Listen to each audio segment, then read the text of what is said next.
O conflito na Ucrânia também está abrindo uma nova crise no dólar. Não é só o rublo que se valorizou frente ao dólar comparado ao que nós tínhamos antes do início do conflito. Outras moedas estão conseguindo manter uma dinâmica forte contra o dólar, que não necessariamente se refletem apenas nas cotações. Temos que pensar aí que o dólar também está se movimentando para se manter na condição de moeda de conta internacional, com um aumento da taxa de juros. Mas o que a gente está vendo é que aquilo que eu falei lá no início do conflito está se materializando. Ou seja, há, no momento, um esforço de formação de um novo sistema de pagamentos que não funciona mais baseado no dólar. Isso pressiona o dólar para além de uma pressão que ele já vem sofrendo. Eu quero chamar a atenção para um ponto que é o seguinte: a libra esterlina era a moeda padrão para as trocas internacionais quando a Inglaterra tinha a economia mais dinâmica do capitalismo. Isso significa dizer que a libra era a moeda padrão num momento onde a maior parte do comércio internacional era pautado pela Inglaterra. A mesma coisa nós vamos ter com o dólar quando o dólar se transforma na moeda padrão para as trocas internacionais. A Inglaterra acumula dívidas e, principalmente, no conjunto do comércio internacional, a economia inglesa passou a perder para a dinâmica da economia estadunidense. Ou seja, na prática, era mais fundamental dispor de dólares para conseguir fazer negócios lá no início do século XX do que de libras. Nesse sentido, ficou muito difícil para que a libra se mantivesse como moeda padrão para as trocas internacionais. O que nós estamos vendo agora é uma situação similar com o dólar. Porque vejam, a economia da China é mais dinâmica. A China mantém sua moeda desvalorizada também como uma forma de conseguir expandir os seus negócios internacionais.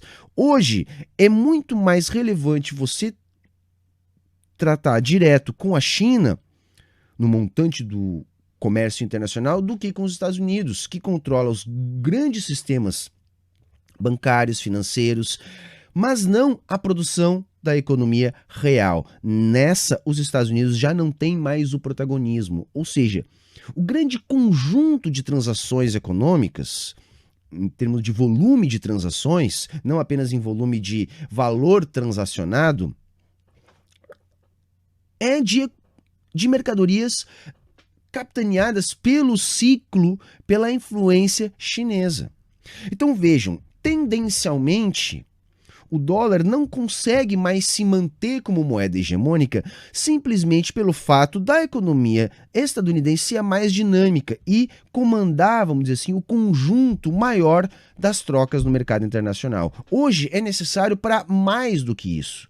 É necessário, por exemplo, o controle do sistema SWIFT, o controle dos principais bancos, o fato dos grandes investidores, especuladores estarem ligados ao sistema do dólar. Só que tudo isso, que é o que de fato sustenta o dólar como moeda hegemônica, está mais instável. Primeiro porque a hegemonia do dólar também é ancorada no poder bélico estadunidense, capaz de subordinar países a essa dinâmica. Para além disso, há uma outra situação. A própria dinâmica da guerra na Ucrânia e essas movimentações onde a Rússia está tentando blindar o rublo, onde a Rússia está fortalecendo laços com a China, criando sistemas de compensação de forma bilateral, está abrindo caminho.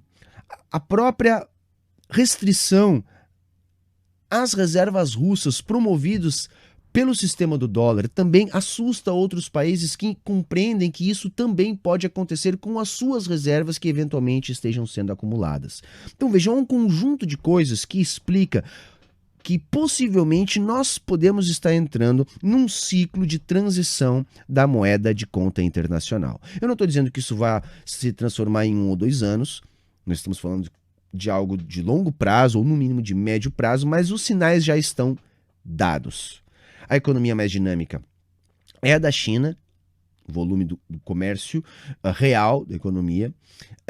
Os países já estão desconfiados dessa hegemonia do sistema dólar, estão procurando defender as suas economias, e o sistema dólar vem cada vez mais tendo que se basear no poder bélico estadunidense e no poder da política do sistema dólar, com Bretton Woods, FMI e em parceria com a União Europeia.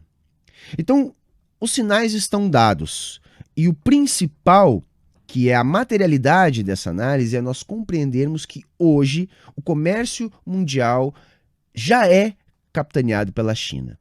Porque lá está a base produtiva, lá está a base das matérias-primas semi-beneficiadas, lá está a plataforma de exportação.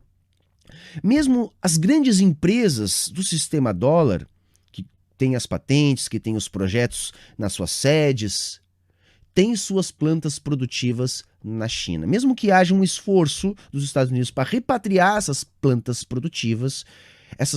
produtivas continuam majoritariamente na China. Então isso colabora para que a China seja a plataforma mundial de exportação, ou seja, a China é o palco das grandes transações. Então não há mais por que essas transações serem em dólar se elas já não são mais capitaneadas pela economia, pela dinâmica da economia dos Estados Unidos. E é isso que a gente está vendo nascer. Claro que isso não vai ser um processo fácil. Os Estados Unidos sabem que ter a moeda de conta internacional é um poder gigantesco. A China não me parece querer ter uma moeda de conta internacional, o que significa que a gente pode estar entrando numa nova era de transformação sem que a gente consiga ter uma luz de como vai ser o rearranjo dessa nova ordem econômica global que pode estar surgindo com a crise do império.